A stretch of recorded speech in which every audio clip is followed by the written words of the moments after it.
నీకు మనశ్శాంతి రావాలంటే ₹1,00,00,000 సీక్రెట్ చెప్తాను, చెప్పనా? ఆ పద్దు పుస్తకం చింపి ఎక్కడికి వెళ్ళి ₹100 ఇస్తూ వచ్చి రాసేస్తాడు. విధాని వారి కుటుంబంలో గతం జరిగింది, ₹100 వేసాను రాసుకుంటాడు. ఈ పుస్తకం ఆధారంగానే ఇన్విటేషన్ కార్డులు పంచుతాడు. మొన్న ఎందుకంటే ఈ ఫంక్షన్లో ఇవన్నీ వాక్యానుసారం కాదని చెప్పాను. ఒక కార్యక్రమం ఉంది నా గురించి నన్ను అడగటానికి వస్తే, అలా ఏమన్నా మా డబ్బులు ఉండిపోయినాయి బయట, అది వాక్యానుసారం కాదని తెలుసట, అది అంత మంచిది కూడా కాదని తెలుసట, కానీ డబ్బులు ఉండిపోయినాడు బయట.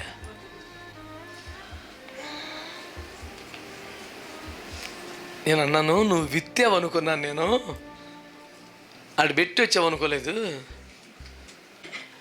మనము భోజనము చేసిన పానము చేసిన దేవుని మహిమ కొరకు చేయాలి. మీరేమి చేసినా ఆయన నామంలో చేయమన్నాడు.